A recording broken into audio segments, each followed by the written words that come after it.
નમસ્કાર દર્શક મિત્રો, બ્રેકિંગ ન્યૂઝમાં આપનું હાર્દિક સ્વાગત છે। સમાચાર મળી રહ્યા છે સાયબર છેતરપિંડીના। પાટણ જિલ્લાના રાધનપુરમાંથી 196 કરોડના સાયબર ફ્રોડનો થયો પર્દાફાશ। પાટણ જિલ્લામાં છેલ્લા કેટલાય સમયથી એક પછી એક મોટા સાયબર કૌભાંડો બહાર આવી રહ્યા છે। કમિશન આપી બેંક ખાતા ભાડે મેળવી કરોડો રૂપિયાના આચરાતા સાયબર ફ્રોડના આ નેટવર્કને ભેદવામાં પાટણ પોલીસને સફળતા મળી છે। હારીજ પાટણ બાદ હવે રાધનપુરમાં ચાલતા 196 કરોડથી વધુના એક સાયબર કેફે કૌભાંડનો પર્દાફાશ કરી રાધનપુરના શંકરભાઈ નેમાભાઈ ઠાકોરની ધરપકડ કરી છે।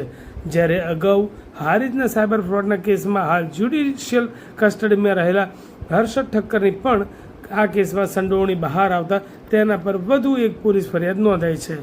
જ્યારે મનોજકુમાર ઉર્ફે લાલુ નટવરલાલ ઠક્કરની પોલીસે શોધખોળ હાથ ધરી છે।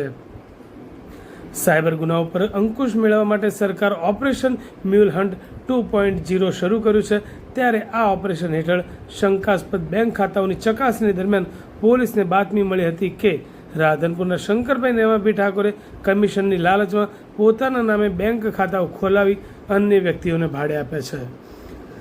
આ બાતમીના આધારે કેન્દ્ર સરકારના સમન્વય પોર્ટલ પર તપાસ કરતા શંકરભાઈ ઠાકોરભાઈના નામે ચાલતી શક્તિ ટ્રેડિંગ પેઢીના 2 બેંક ખાતામાં દેશના વિવિધ રાજ્યોમાંથી કુલ 38 સાયબર ફ્રોડની ઓનલાઈન ફરિયાદો નોંધાઈ હોવાનું બહાર આવ્યું હતું।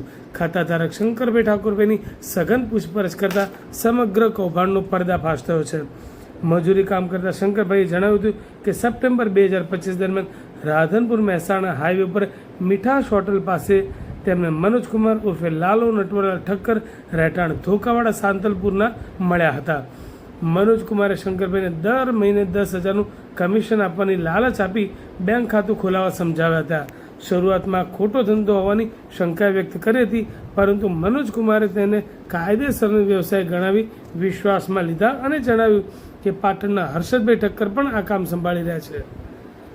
આ લાલચમાં આવીને શંકરભાઈ ઠાકોરે પોતાના આધાર કાર્ડ, પાન કાર્ડ, ફોટોગ્રાફી આપીને હારીજ નાગરિક સહકારી બેંક લિમિટેડ અને બંધન બેંકમાં કરંટ ખાતાઓ ખોલાવ્યા હતા।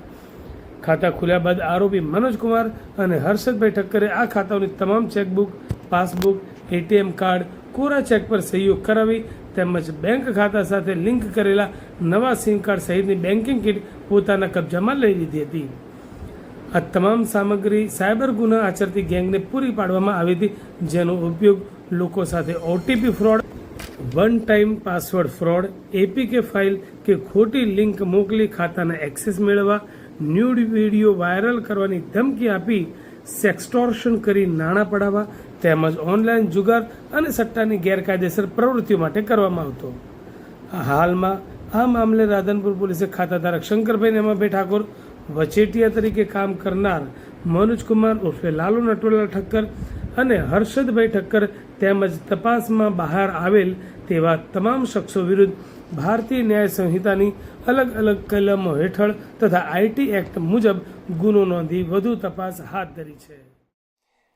માનનીય રેન્જ આઈજી સાહેબ, બનાસકાંઠા રેન્જ શ્રી પરીક્ષિતા રાઠોડ સાહેબ, પાટણ જિલ્લા એસપી શ્રી વીકે નાઈ સાહેબ, તેઓના માર્ગદર્શન અને સૂચના અન્વયે ઓપરેશન મ્યુલ હન્ટ 2.0 અંતર્ગત મ્યુલ એકાઉન્ટ ધારકો વિરુદ્ધ જે છે એ સઘન કાર્યવાહીની સૂચના અન્વયે રાધનપુર પોલીસ સ્ટેશનની અંદર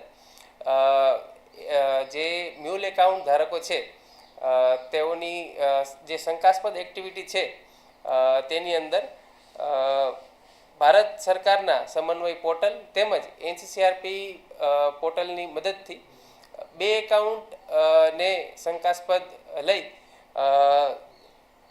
શંકરભાઈ નેમાભાઈ ઠાકોર તેઓનું હારીજ નાગરિક સહકારી બેંક લિમિટેડ તેમજ બંધન બેંક સમી ખાતે જે કરંટ એકાઉન્ટ છે તેની અંદર કુલ 196 કરોડના શંકાસ્પદ ટ્રાન્ઝેક્શન નોંધવામાં જણાઈ આવેલા હતા। તેઓ આ ટ્રાન્ઝેક્શન દેશના વિવિધ રાજ્યોમાં 38 જેટલા એનસીસીઆરપી પોર્ટલની અંદર ફરિયાદ પણ નોંધાયેલી હતી, જે બાબતે હાલ રાધનપુર પોલીસ સ્ટેશન ખાતે બીએનએસ કલમ 317(2), 317(5), 318(4), 61(1)A તેમજ આઈટી એક્ટ 66D મુજબ ગુનો નોંધી જે આરોપી શંકરભાઈ નેમાભાઈ ઠાકોર રહે રાધનપુર તેઓને અટક કરવામાં આવેલા છે.